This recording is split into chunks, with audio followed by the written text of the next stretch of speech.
thank you guys, everyone, for coming. We really appreciate you being here today for our discussion in future of K through 12 innovation. So today I'm going to begin by giving a brief introduction to our esteemed panelists, and then I will go on to share a little bit about myself and some more context for the discussion. We'll go into some deep dive questions and end with a lightning round. I'd like to begin by introducing Mr. Gordon McNeil. Hello, how are you doing? Good, nice to meet everybody. Dr. Leslie Roach. Hi. Andre Wicks. Good afternoon. And Amy McCoy. Hi, how are you? Great. I'm going to introduce myself. My name is Dr. Crystal Rose, and I'm the Executive Director of Academic Affairs at OZY Media. And OZY, we're really a kind of atypical media company where we really look to not only catch up our readers and our viewers up, but also give them a glimpse ahead. And so our audience has come to really expect, for us to keep them on the cutting edge. What they didn't expect is that in order to continue doing this well, that we'd have to expand our offerings, and we'd have to partner with places like NPR or PBS or BBC, who's taken us global to do this. I myself come into the education field from a little bit of a different route.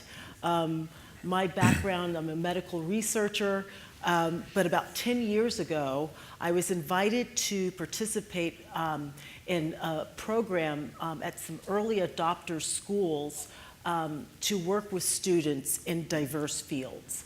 Medical students, business students, engineering students, and law students. And basically we were, the focus was to help them use their skills in a global context, working on real world problems. And that's the first time I recognized, whoa, we have a lot to do, because research that I'd been involved in 5 to 10 years before that, they were not even in the books yet. And these students didn't even have access to that information, which really said to me, how can we really help our students be successful if we're not really keeping up with that? Which is what's really exciting about being at OZY, because that's something that we're committed to.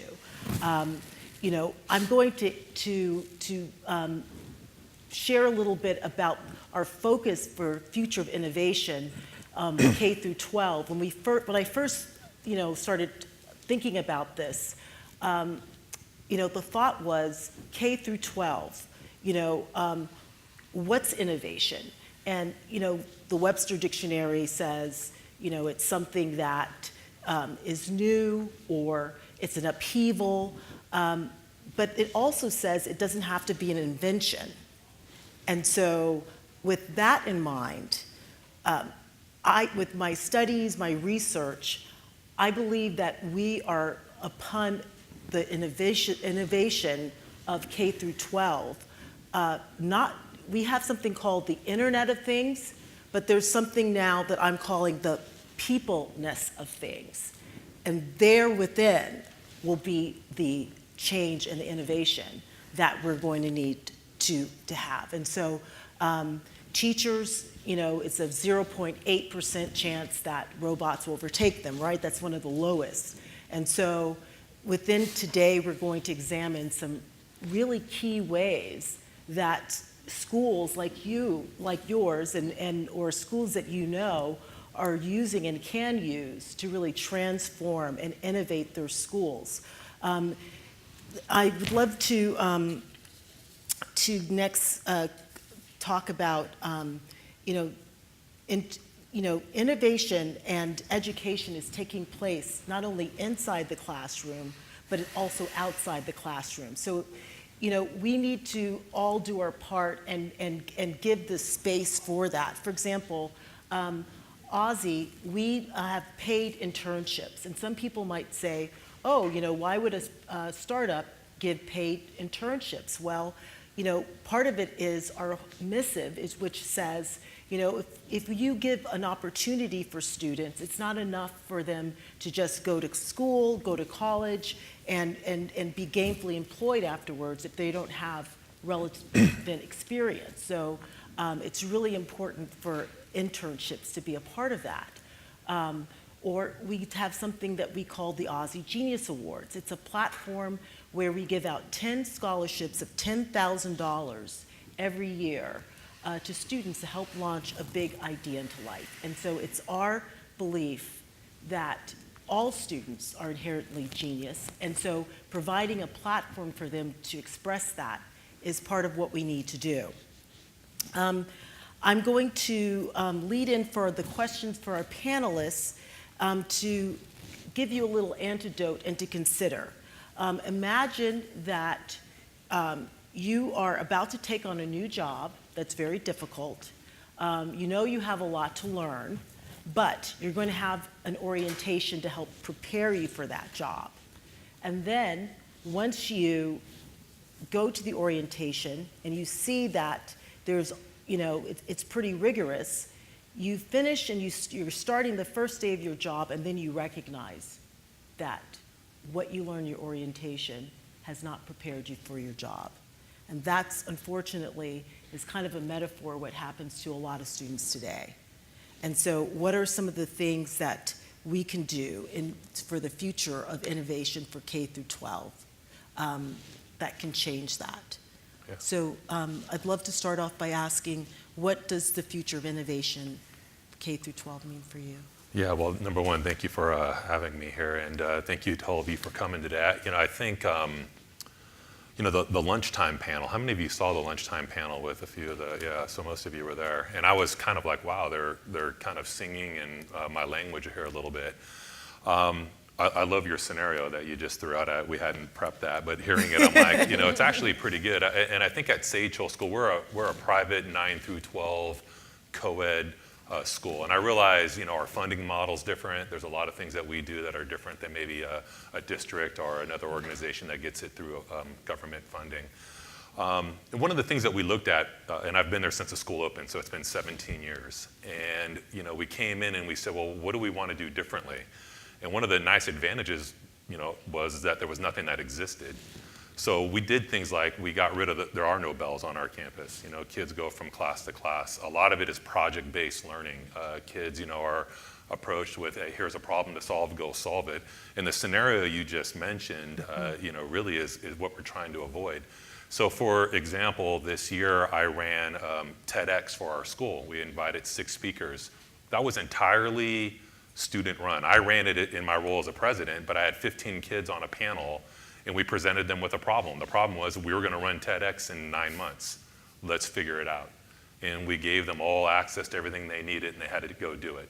So the marketing, the budgeting, recruiting speakers, drafting the letters, whatever the case may be, because I'm trying to prepare them for what may come later. I don't know what it's going to be.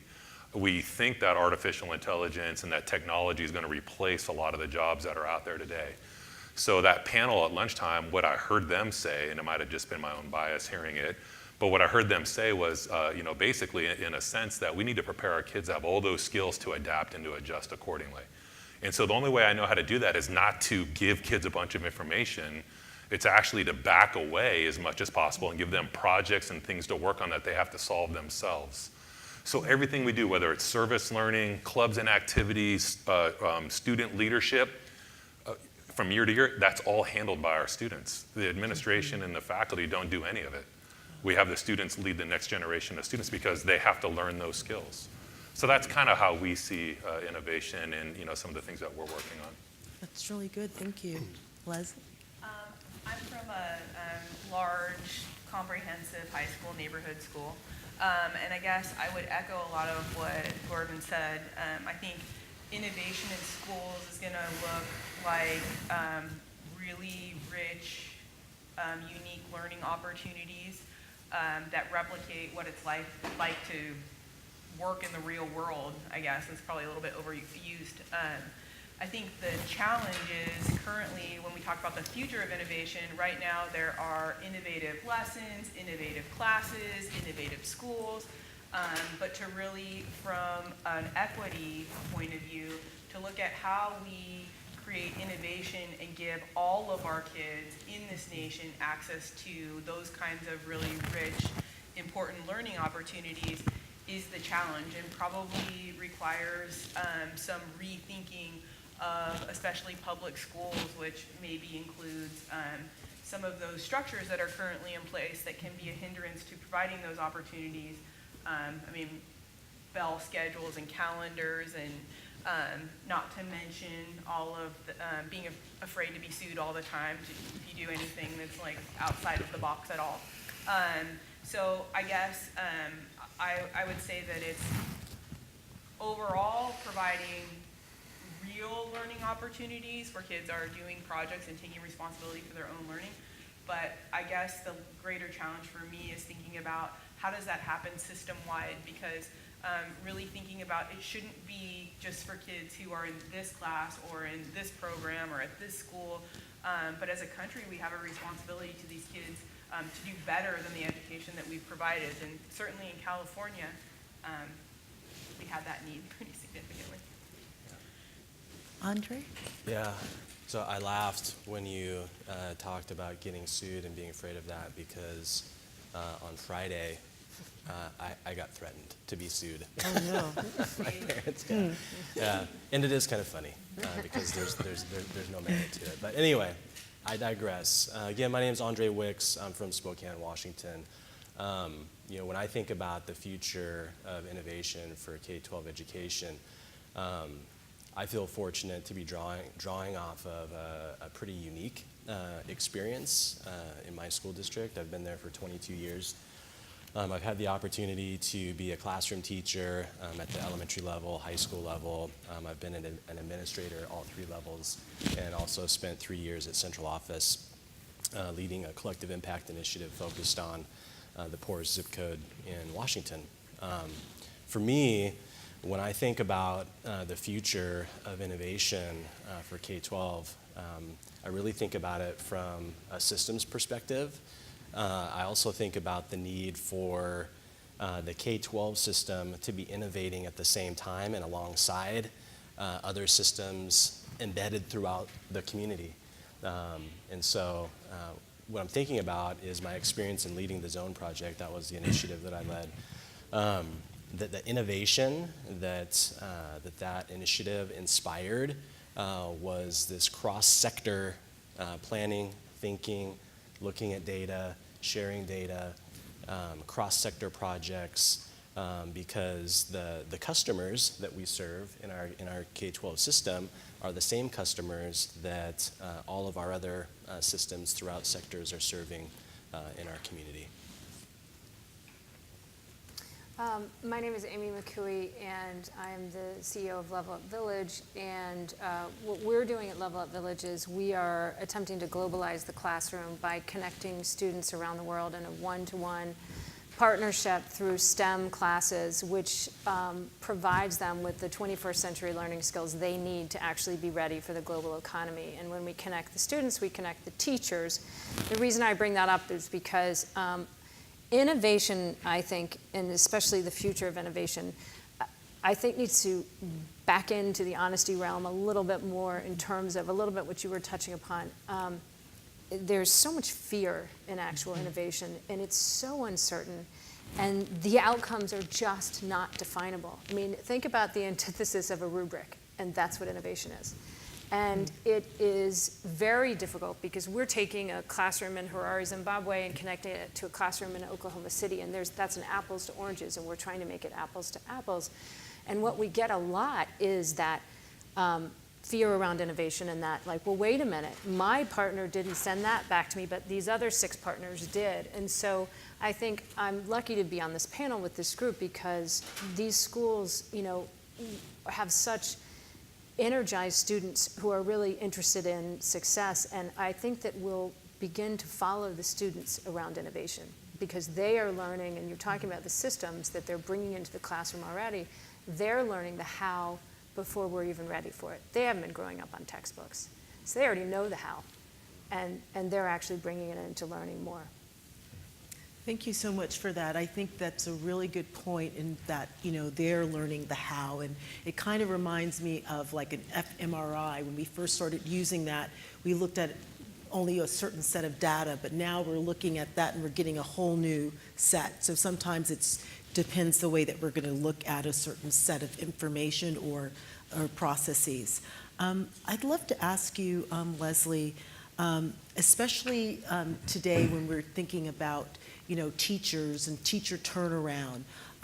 There's a professor at UPenn, Ingersoll, who actually studies teacher turnaround and found that it costs like $22.2 billion a year. What are some of the innovative ways and systems you've created, not only for finding the right teachers, finding the nice fits, but also retaining them and training them? So it's an interesting question, and I would guess I would start by saying that the best innovation I've seen on especially a public high school campus comes from a teacher's own idea. We've done hey, wouldn't it be great to start an engineering program, and try to go out and find a teacher, and I started an engineering program 4 years ago, and I've had 4 different teachers. Which is like the opposite of when a teacher comes forward, hey, I have this great idea, and it's my own idea, which is incredibly innovative and thoughtful. That's when there's real power and movement in the program. So this idea of attracting and retaining teachers is something I've been thinking about for a long time. First of all, I would say that the hiring process, I think, is like everybody, lots of interviews. One thing I learned a couple years ago was multiple interviews with multiple different people, formal, less formal, and really trying to keep people included in the process instead of trying to eliminate them quickly.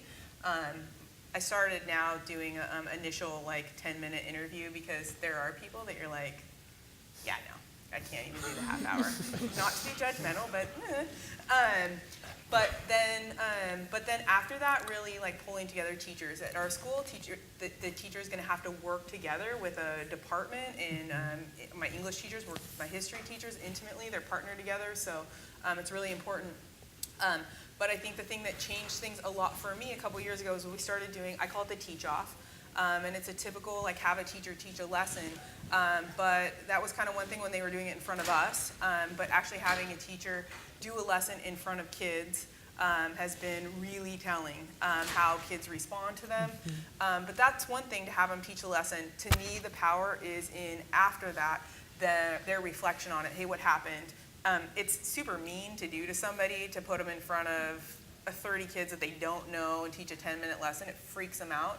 But if they can actually talk about, hey, this is things I would do in my own classroom if I knew these kids, if I knew their names, that's where I really start to learn insight into kind of, one, their management, their instruction, and what they value, and two, whether or not they're reflective in how they respond to my thoughts, what they can see for themselves.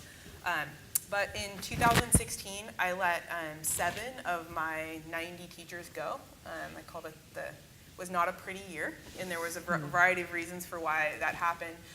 But in that year, I decided I really needed to focus on how I retain teachers instead of just trying to get rid of them. There again, getting rid of them. Knowing that we have lots of new teachers, we have a relationship with UCI, so we have a lot of their student teachers, we've been hiring them, and then they get there and I'd be like, this is not what I saw with you as a student teacher. So really focusing on how I retain them.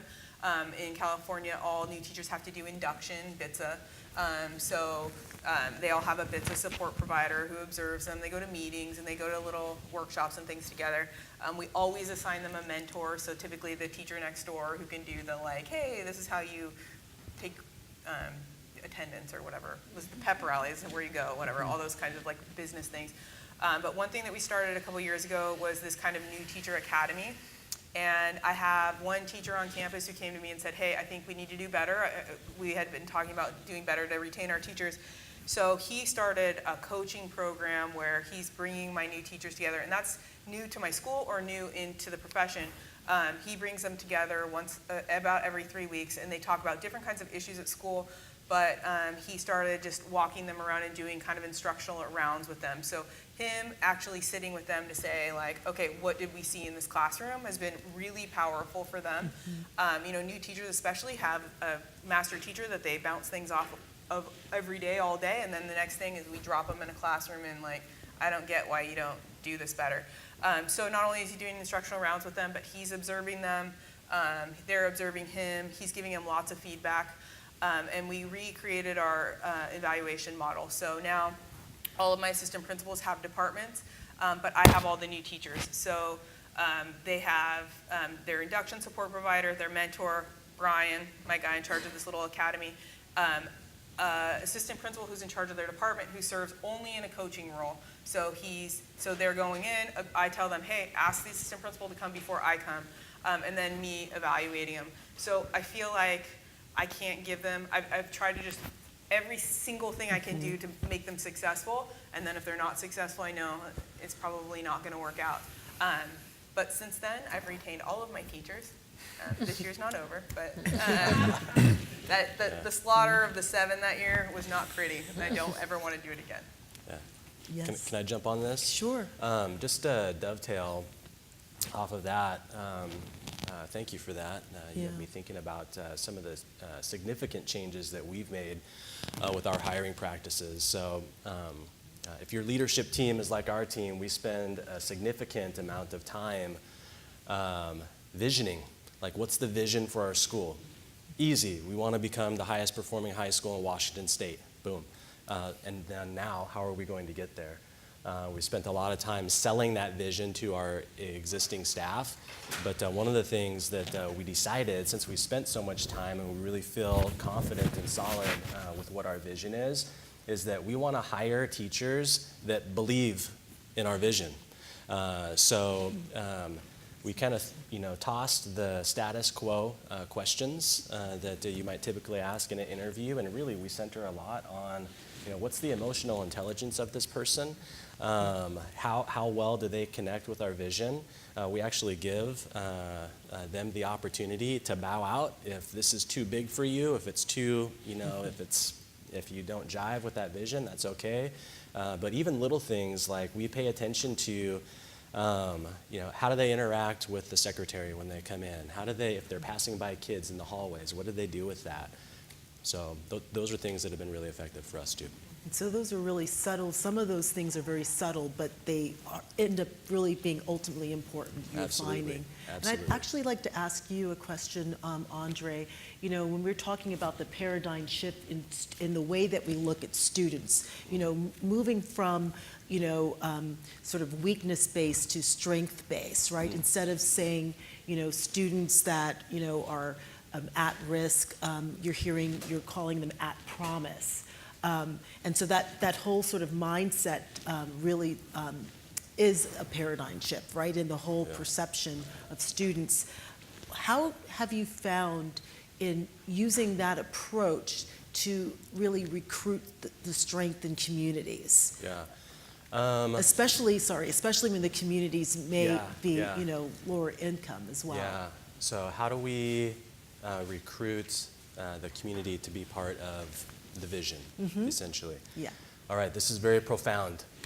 I want everyone to pay attention. And if you're taking notes, we ask them. Seriously. We ask our community to be part of the vision. One of the things that we spend a lot of time thinking about too is how to shift the paradigm of the school is a destination in our community as opposed to our school is embedded within our community. When I started leading the Zone Project 4 years ago, the Zone Project really, it was inspired by the Harlem Children's Zone. Many of you are probably familiar with that. I was a middle school assistant principal then and had this crazy idea that we could change the world in Northeast Spokane. And so I started this conversation about, as a community, how are we going to change the environment that our students are coming from to impact educational outcomes that are happening within the school. What I found out is that the community absolutely wants to be part of the solution. Oftentimes they don't know how. And so by involving them and asking them, we found out how. There were two, I think, for us anyway, really significant innovations in how we think as a system that I think typically don't have anything to do with education, and that's the idea of collective impact and the idea of asset-based community development. Those two things really drove the conversations that we had about how do we get involved, how do we come alongside the community as opposed to what typically happens when we do something to the community, right? Which gives the impression that something's wrong with the community and that they need to be fixed. But out of those conversations, I'm going to warp speed through this idea.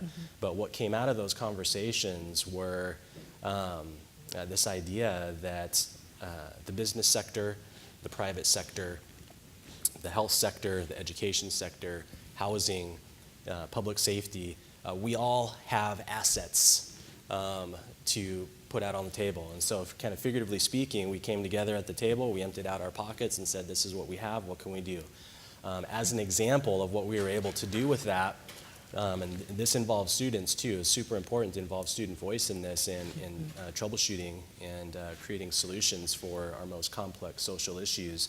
But one of those is food security in Northeast Spokane. And how does food security impact education? What are those correlations? Oftentimes, our most complex social issues, they're complex because it's not just attributable to one thing.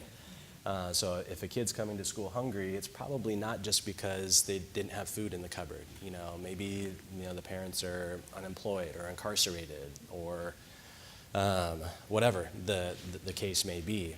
So out of that conversation around food security, we're able to pull in Spokane Transit.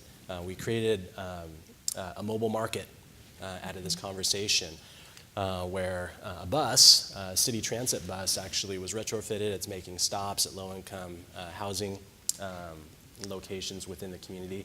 But again, looking at the bigger picture of what else is contributing to food insecurity, we're also able to partner up with our community college and at that same location provide a satellite GED program. At that same location, we partnered with our public library to provide books and reading opportunities for youth. So that whole idea of partnering really just comes down to asking. Well, thanks for that. It's great to see how that can really bolster, right, the effectivity of what you're doing in your school. Gordon, I had a question for you regarding, we're living in a day and time where we're talking about AIs taking over and people wearing the virtual reality headgear, but yet at the same time, they're saying education might be between Hollywood and Harvard. And sometimes people have, a focus of, well, we might need a makerspace, and everyone, at some point has been rushing to make a makerspace in their school. Right. But at Sage Hill, you've kind of taken a different approach on that. Right. Can you sort of share some, the backdrop of that and what you guys? Yeah, we got caught up in that whole conversation probably 4 or 5 years ago, and we were getting ready to go on that train and jump on like everybody else. So, we had the ability to go visit some locations. We visited probably about 5 schools and about 3 or 4 companies that do, part of the maker movement.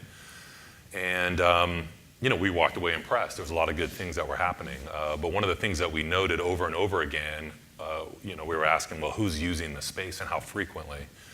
And so a lot of schools were using it 1 period a day or 2 periods a day, or this certain set of boys would go in there and they would tinker, but we're having a hard time getting the girls in there, or whatever the case may be. And we started thinking that's not for us, So then we took a step back and we said, well, what resources do we already have?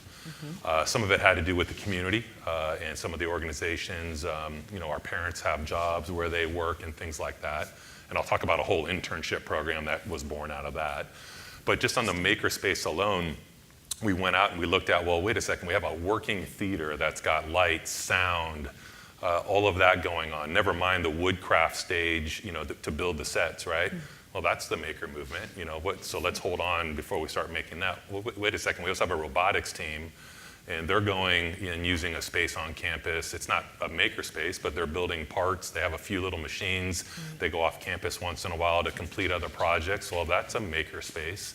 And we went down the list, science lab. We have science clubs doing the same thing. And we kind of stepped back and said, it's happening all the time. And I think one of the mistakes, and again, innovation is not necessarily that you're inventing something new to your definition. I think innovation can also be like, are you using what you have to the best of your ability? And I want to go back to what Andre was saying about resources. We went out to our community, we asked, I love that, to say, look, could you host some interns? We had some parents that, ran some small companies, some large companies. Some of them said, well, we can't do that, but we have a project they could work on for us. Great, we'll take it. And all those projects and all those internships, all those little maker movements, all those clubs and activities, we put the student at the center of it, and we say, you own it. We're the conduit. We make it happen. We put it in place. But once it goes, we get out of the way, and we let the students just run it. And that's our innovation. I mean, it sounds like it's nothing. I think one of the lost arts is like apprenticeship, right? Just that ability to train somebody up. We've got to give our kids this hands-on experience.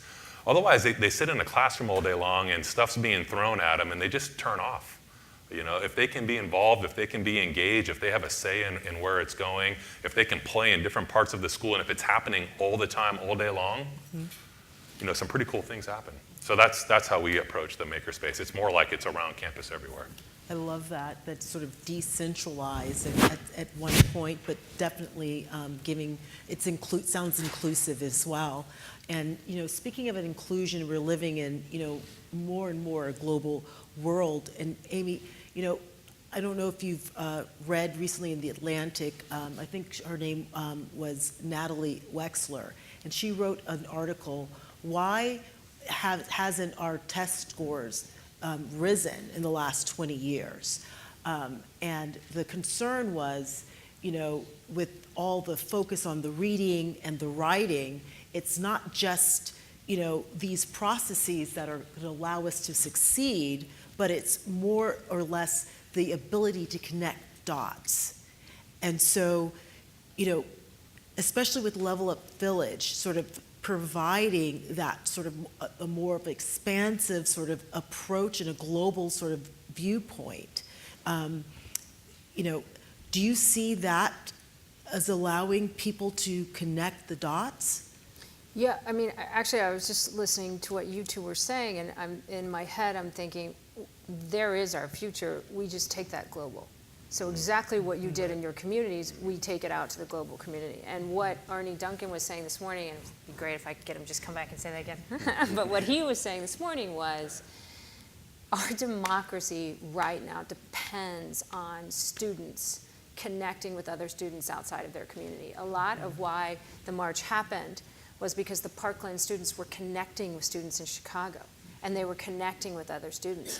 And again, this generation is going to do it because they have social media on their side. And so being able to provide them with those tools, the students have it. I mean, you guys are just talking about it. Your students already, they've got it. And so they will begin to connect the dots themselves unless we make it easier for them to do. And what I've been lucky enough to see is that these students already have it around the world. This is, the students at your school and your school are no different than the students I see in Jordan and in Shanghai and in Harare and in Hyderabad and in Bogota. They're not different. And so to give them that opportunity, that's the kind of icing on the cake. And what Arnie was saying is it's not an either or. It's not a, well, if we don't do math, then there's no way we could do global learning. It's actually, it's got to be side by side.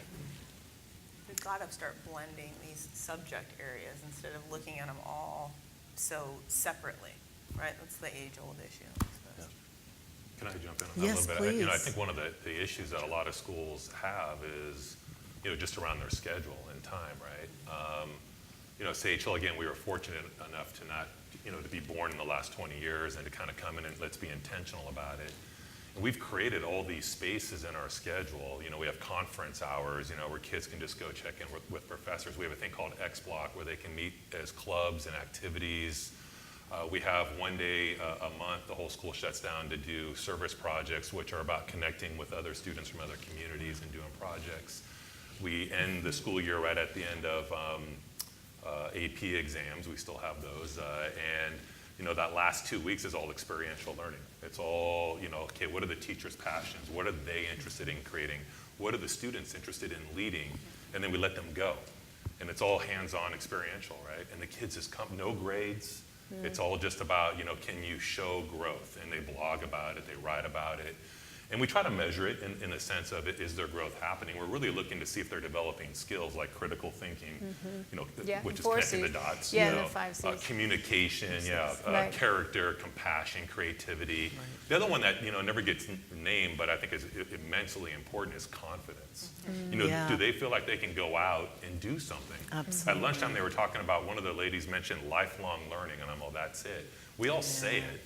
But what does that really look like? It's that belief that you can go out and learn anything you need to learn. And we call that innovative, you know, on the one hand, but it should be what every person has when they leave high school or college. And they will have to. In the jobs that they Absolutely. have, they will be learning, and that's what Tim Cook was saying on the MSNBC last weekend or 2 weekends ago. He was like, we will now be learning our entire lives. You will go from this job to that job to the job that you next create, and you're going to have to. So that's really what.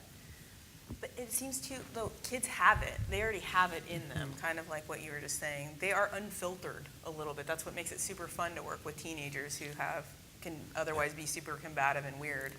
They have in them so much creativity. I mean, we're seeing this from this movement of these kids right now. And what I always worry about is, as a school, as a system, are we cultivating that and moving them forward? That's what we should be doing. That would be innovative, right? That's what it should look like. Or are we slapping them down into, you better study, you have a reading quiz tomorrow for your AP Euro test or whatever it is. I mean, they have it. It's a matter of providing them the opportunity and the space to show us what they're going to do. But I like what you're doing at the end of the year, because it's a safe space. It's, you know, here you go. You've got 2 weeks. Sure, we want to see if you've blogged or what, and you know they will, right? Or you posted or this. And it's giving them that, taking away a little bit of that fear. You know, we're doing this dance between two things. You know, we're a high-achieving school. We have all the expectations for college, so our parents are expecting, you know, a certain number of APs, a certain SAT score. Right. You know, until colleges change the system, that's just the reality we have. So then the question became, what else can we do to balance that out? And so we created these spaces, our service learning program, which is immensely rigorous. Every kid has to do it.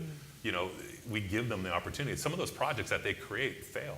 Yeah. And the only person that knows about it is myself and the student or whoever their mentor is, you know, and we let it go. We talk about it, we debrief it, we look at what could have gone differently. But, you know, most of the companies that are here, that are presenting, that are looking for funding, they're going to fail. You know, 7 out of 10 of them, probably 8 out of 10, who knows? Right. But 2 or 3 are going to make it, and those people are going to learn, and they're going to grow, and they're going to adjust. Or they're not. We're hoping we're giving our kids that confidence that they can come back at it. Wonderful. We're going to go into our lightning round at this moment, and I'm going to ask each of you the same question. Do you think that it's possible that innovation can occur too quickly? Yes. I mean, I remember when the one-to-one some story, perhaps. Yeah, the one-to-one iPad, you know, thing came out, and LA Unified went nuts with it, and it failed. I mean, you know, oftentimes it's a great idea. The notion of it makes sense, but execution is everything. So I think you can make mistakes. We like to try to, when we're trying to shift a paradigm or try something new, we just play with like one section or one class or one area. And if that fails, then we don't replicate it, you know? But if that succeeds, then we build it up. That's how we did our online curriculum at our school. One class over the summer. Now we have like 10 offerings. We just built it up slowly. Yeah, I think you can go too quickly. I think oftentimes the reason innovation fails is because it's not well thought through, right? Somebody thinks that some program or something's a great idea, but it's not answering a problem. It's not really thinking through, like, what is the issue we're trying to solve? I mean, the iPad thing in LA Unified, it's a great idea for everybody to have an iPad, but for what purpose? How is learning changing and different? And I think oftentimes it is sort of like getting the willing to do it and then to scale up the whatever the innovation might be. But I'm always sensitive to parents because their kid goes through 9th grade one time, and they're not really looking to have me, their high school principal, gambling on whether or not I think this is a great idea or not. And add to it, everybody went to school, so they all have an opinion on what school should look like, so it's a whole different issue. But so I think, we're in a constant tension of trying something and giving teachers and kids space to do stuff, but also to make sure that it's well thought through, and it may need to be tinkered with, and it may need to be changed, but you can't really just screw around with a kid's education.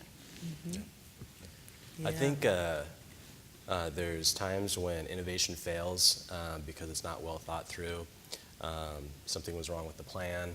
But I think a lot of times innovation, it has less to do with how fast it's happening. It has more to do with the timing of it, right? And so like with the zone project, just the mere idea of the zone project in a school district leading a collective impact initiative where we're partnering with the police department, the health district, the housing authority. It's like, that's never happened in Spokane before. It had been tried though. I wasn't the first person that talked about needing to fix the health of the community as a means of increasing student achievement. And I probably won't be the last, but it just so happened that the zone project happened and we started crossing sectors and working together, cross-sector collaboration. Because the timing was right. There was the leadership was in the right place, our superintendent was in the right place, our mayor was in the right place. So timing. Very interesting. Yeah, I would definitely like to touch on that because I think innovation fails when there's no scaffolding around failure. And so if the participants don't quite understand or know how to deal with failure, you're talking about the startups that fail, right? That are then, don't you want an alumnus from your school to be someone who failed at a startup 2 times and then the 3rd time made it? And that's something they learn in school. Yeah. So if there's scaffolding around, okay, here's what's going to happen if we don't do this, and this is how we're going to deal with it, then innovation actually becomes a success. And so that's really the most, I think, important way to deal with it, is the scaffolding around the failure. Wonderful. I really love all those different expressions and viewpoints. Now, what about how to implement paradigm shifts today that will bring success tomorrow? So if you can, yes. Well, I can jump in. I kind of mentioned it a little Sure. bit. I think, number one, I love what you said about a teacher having the idea, and then the opportunity for success then, I think, is exponential because they own it, they feel for it, they have a feeling for it, right? I think our, what we call Spring at Sage, which is the opportunity for students and teachers to create their own projects at the end of the school year. It's one of our most popular programs by far when we do our surveys, and it's highly successful. And a lot of those programs repeat themselves year after year, and you wonder why.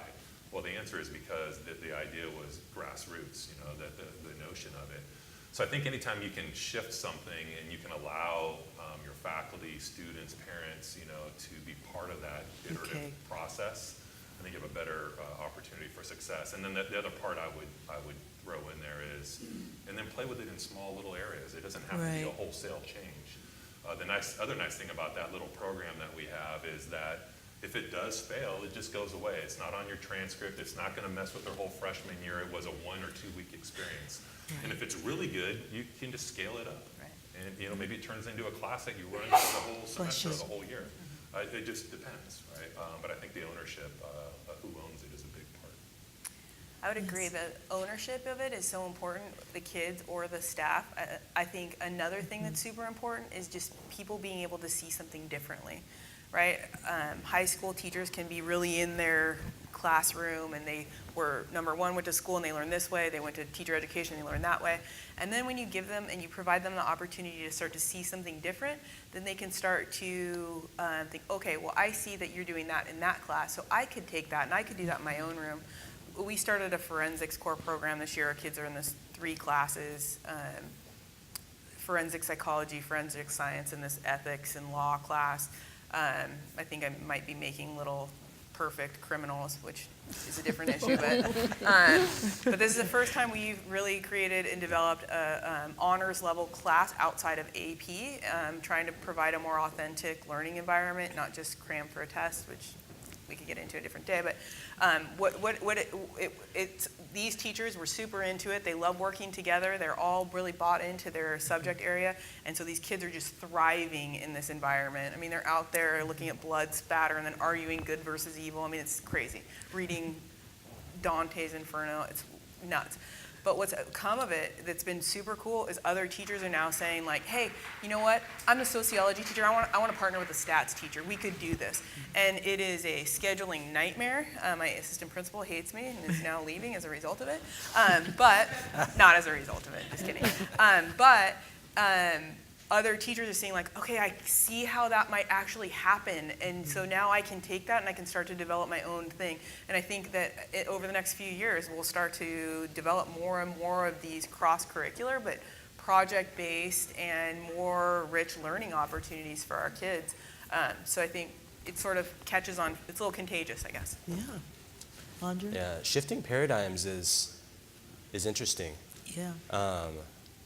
You know, trying to influence the way someone thinks is interesting, and basically that's what we're talking about. Right. I was trying to think of being third in line. I'm having to think of what am I going to say now, because they already said like really good stuff. But it did make me think about people change the way they think when there's a benefit, right? Good. And so for a long time,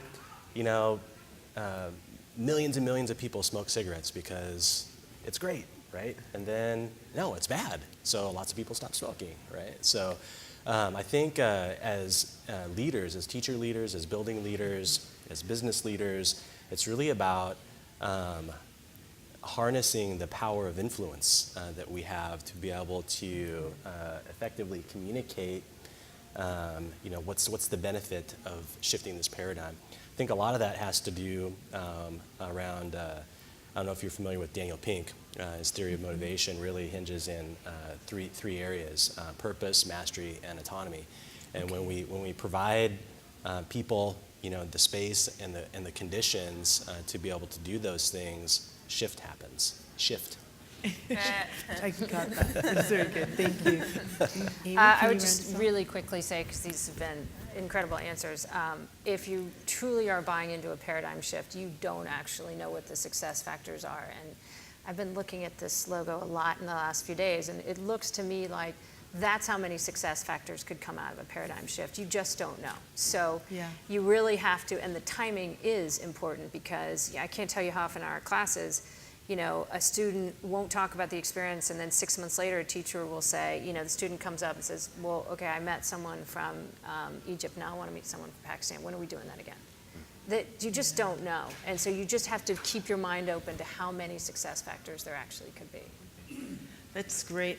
What really stands out to me too, in hearing all the sort of stories and experiences in paradigm shift, is that it also will involve, the design will involve, expertise, but also is based on need, right? And bringing those factors together. Well, thank you so much for joining us today as we're exploring the innovation of K-12 innovations. And we're really grateful that you're here, and we're really and a shout out to Deb and to Michael Moe. So thank you very much for coming.